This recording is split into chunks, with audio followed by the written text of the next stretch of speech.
Hello students, this is Dr. Hanuman Singh Chauhan and you are watching my channel K for Chemistry. Today we are going to study coordination compounds. Now what are coordination compounds?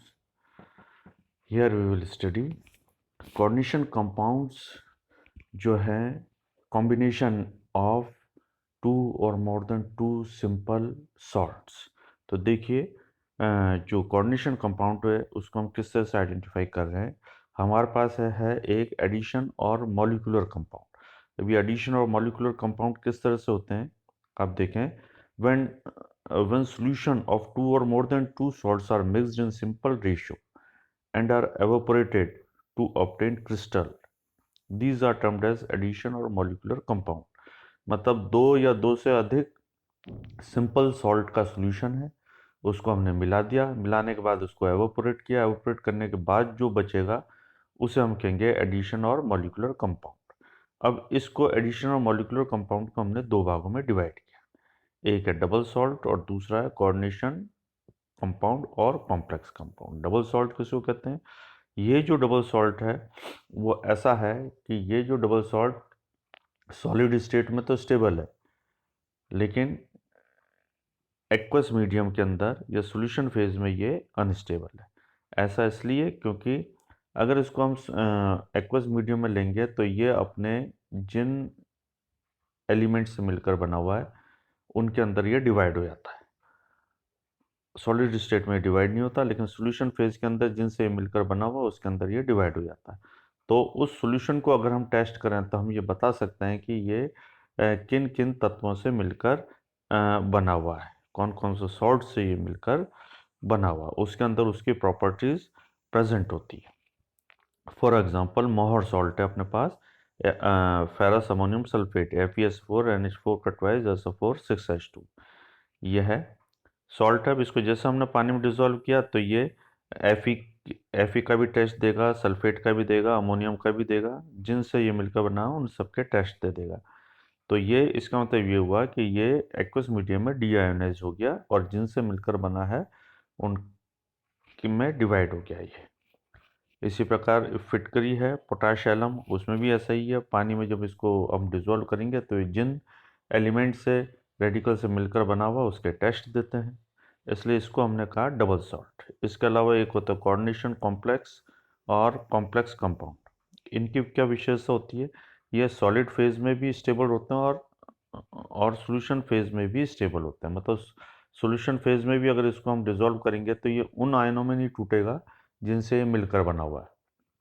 तो इसका मतलब ये जो solution है, इनके जो solution है उनके हम टेस्ट करेंगे तो उसमें जिनसे ये मिलकर बना हुआ है उसके टेस्ट नहीं आएंगे, उन आयंस के टेस्ट नहीं आएंगे, तो दूसरे आयंस के टेस्ट आएंगे जिनसे ये मिलकर नहीं बना हुआ है. जैसे माना K4FeCN6 है, K4FeCN6 में K भी है, Fe भी है, Cn भी है. लेकिन इसको जब इसका एक्वस मीडियम बनाएंगे, इसको सॉल्यूशन फेज में हम लेंगे तो ये कभी भी पोटेशियम का टेस्ट या Fe का टेस्ट या Cn का टेस्ट नहीं देगा. ये Cn का टेस्ट या Fe का टेस्ट नहीं देगा. इसमें आयन कौन सा बनेगा? FeCN6 -2 आयन, FeCN6 -2 आयन बन जाएगा इसमें, सॉरी -4 आयन बन जाएगा इसमें. तो ऐसे कॉम्प्लेक्स आयन में ये डिवाइड होगा, इसलिए इसको अपन बोलते हैं कोऑर्डिनेशन कंपाउंड. और इसमें जो है वो पेरेंट जिससे मिलकर बना हुआ है उसके टेस्ट इसमें नहीं आएंगे. Complex ions are found in solution of these compound. इस इन सॉल्यूशन में कॉम्प्लेक्स आयन प्राप्त होंगे, ना कि वो सिंपल आयन प्राप्त होंगे.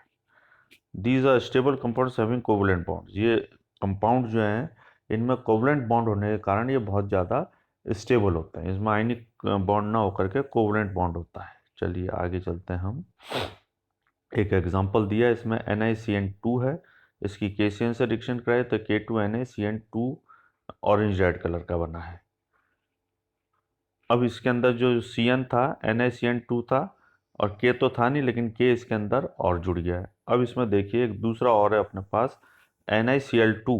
NiCl2 जो है वो ग्रीन कलर का है, लेकिन जैसे जैसे इसमें हमने NH3 मिलाया तो NH3 भी इसके अंदर ऐड हो गया और ये क्या बन गया? NiNH6Cl2. NiNH6Cl2 पर्पल कलर का बन गया.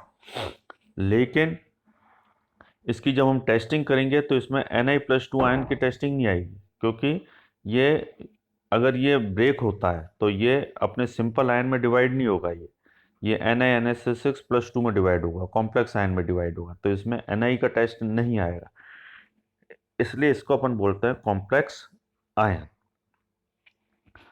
अब ये जो कॉम्प्लेक्स आयन है, ये क्या होता है, एक चार्ज स्पीसीज होती है। Complex ion is a charge species which has combination of metal ion and one or more than one neutral molecules और anions। ये जो कॉम्प्लेक्स आयन है उसमें एक तो होगा मेटल आयन और उससे एक या दो न्यूट्रल मॉलिक्यूल या एनायन उसमें जुड़े हुए होंगे, जैसे Fe(6-4), ये कॉम्प्लेक्स आयन है, इसमें एक मेटल आयन है Fe और उससे 6 जो एनायन Cn के इससे जुड़े हुए हैं, ये बन गया कॉम्प्लेक्स आयन। तो इस तरह से ये कॉम्प्लेक्स आयन बनते हैं। एक एग्जांपल दे रखा है Mn+, ये सेंट्रल मेटल आयन है, इससे लिगेंड जोड़े तो इससे बन गया Mlx और N+। अब जितने लिगेंड जोड़ेंगे वो कितने लिगेंड जोड़ेंगे, जितना इस मेटल आयन का कोऑर्डिनेशन नंबर होगा उसी के अकॉर्डिंग इससे लिगेंड जोड़ेंगे। जैसे डायग्राम में बता रखा है Fe+3 है, उससे 6 Cn जुड़े हुए हैं, इसका मतलब इस Fe+3 का कोऑर्डिनेशन नंबर है 6 कोऑर्डिनेशन नंबर होने से इससे 6 लिगेंड जुड़ गए। अब ये 6 कोऑर्डिनेशन नंबर ऐसा आया है कि कोऑर्डिनेशन नंबर 6 मतलब 6 Cn होने से इसका जो रिपल्शन है वो कम हो जाता है। 6 से अगर हम कम करेंगे या ज़्यादा करेंगे तो इसका जो है रिपल्शन पर इफेक्ट पड़ेगा, और रिपल्शन पे इफेक्ट पड़ेगा तो ये अनस्टेबल हो जाएगा। तो 6 Cn लगाने से ये इसकी रिपल्शन पावर जो है वो कम हो गई, और ये 6 Cn भी किस तरह से लगेंगे, ये ऑक्टाहेड्रल ज्योमेट्री में लगेंगे। ये ऑक्टाहेड्रल ज्योमेट्री में इनके बीच में जो डिस्टेंस है वो मैक्सिमम होगा, डिस्टेंस मैक्सिमम होने से रिपल्शन कम से कम हो जाएगा। तो ये इनका कोऑर्डिनेशन नंबर है। अब हम स्टडी करना है वर्नर थ्योरी। वर्नर थ्योरी जो है वो कोऑर्डिनेशन कंपाउंड को स्टडी करने की सबसे पुरानी थ्योरी है। वर्नर थ्योरी ऐसा कहती है कि जो कॉम्प्लेक्स आयन है या कॉम्प्लेक्स कंपाउंड है उसमें एक होता है सेंट्रल मेटल आयन, और उसको फुलफिल करने के लिए और उसके चारों तरफ कई लिगैंड होता है। ये लिगैंड न्यूट्रल भी हो सकते हैं, पॉजिटिव भी हो सकते हैं और एनायन भी हो सकते हैं। तो ये जो सेंट्रल मेटल आयन है ये दो तरह की वैलेंसी शो करेगा, एक प्राइमरी और दूसरा है सेकेंडरी।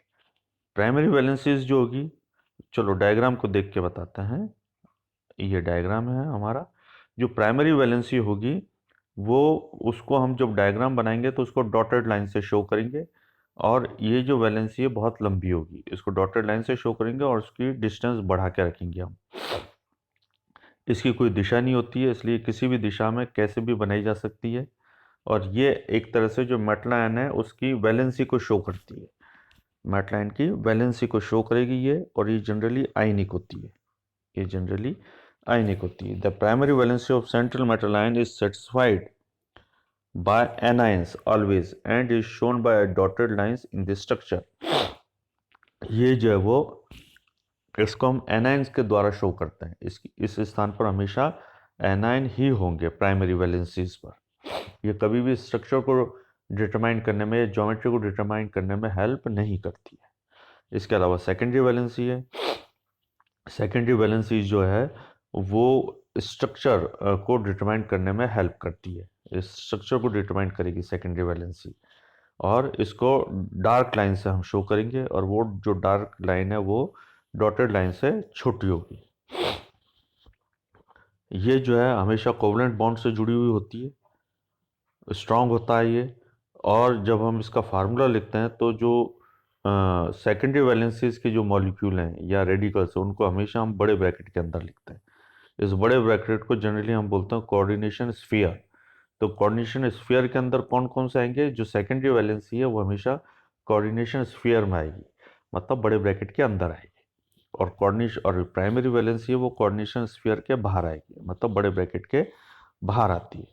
जितना उसका कोऑर्डिनेशन नंबर होगा मेटल आयन का उतना ही जो सेकेंडरी वैलेंसी होगी। कोई एक सेंट्रल आयन है वो, उससे कोई एक एलिमेंट है वो सेकेंडरी वैलेंसीज को भी फुलफिल कर सकता है और वही प्राइमरी वैलेंसी को भी फुलफिल कर सकता है। जैसे एक एग्जांपल है हमारे पास CONH3 का 4 Cl2 और ब्रैकेट के बाहर Cl2। तो अब इसमें देखिए जो Cl है उसने प्राइमरी वैलेंसी को भी फुलफिल कर रखा है और Cl ने सेकेंडरी वैलेंसी को भी फुलफिल कर रखा है। किसी भी कंपाउंड की जो ज्योमेट्री है वो उसके सेकेंडरी वैलेंसी से ही डिसाइड होगी।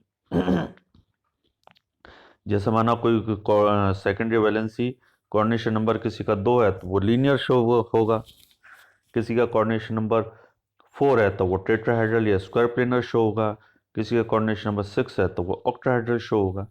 इस तरह से ये जो है चलते हैं। While writing the structure of any complex ion, the secondary valences are written in bracket, बड़े ब्रैकेट में लिखते हैं हम सेकेंडरी वैलेंसीज को। कभी भी फार्मूला लिखते हैं तब जो सेकेंडरी वैलेंसी है उसको बड़े ब्रैकेट में लिखते हैं कोऑर्डिनेशन स्फीयर के अंदर। इसका अर्थ ये हुआ कि अगर कोई स्ट्रक्चर है वो हमारे सामने है तो उसको देखकर हम उसका फार्मूला लिख सकते हैं, या अगर फार्मूला हमारे पास है तो उसको देखकर हम स्ट्रक्चर भी बना सकते हैं। फार्मूले में जो बड़ा ब्रैकेट है उसके अंदर सारी सेकेंडरी वैलेंसी है, उस सेकेंडरी वैलेंसी को हम जब डायग्राम बनाएंगे तो डार्क लाइन से शो करेंगे और छोटी बनाएंगे, और जो बड़े ब्रैकेट के बाहर है वो प्राइमरी वैलेंसी है उसको डॉटेड लाइन से शो करेंगे, उसको किसी भी डायरेक्शन में ले सकते हैं हम। इसके बाद जो नेक्स्ट इसकी प्रॉपर्टी वो ये कि complex does not show any property of its ion and ligand from which it is made.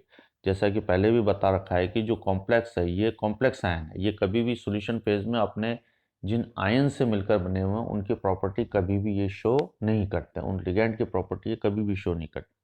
Secondary valences are directional, hence so shown isomerism. ये जो सेकेंडरी वैलेंसी है ये डायरेक्शनल है, दिशात्मक है, इसलिए ये आइसोमेरिज्म शो करती है। Complexes having more than one ligands are called mixed complexes. एक से ज़्यादा अगर लिगेंड है किसी कॉम्प्लेक्स में तो उस कॉम्प्लेक्स को अपन कहेंगे मिक्स्ड कॉम्प्लेक्सेस। तो स्टूडेंट ये था कोऑर्डिनेशन कॉम्प्लेक्सेस के बारे में बहुत ही हल्का सा इंट्रोडक्शन।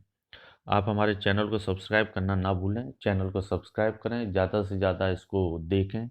कोई प्रॉब्लम हो तो आप कमेंट बॉक्स में जाके कमेंट कर सकते हैं।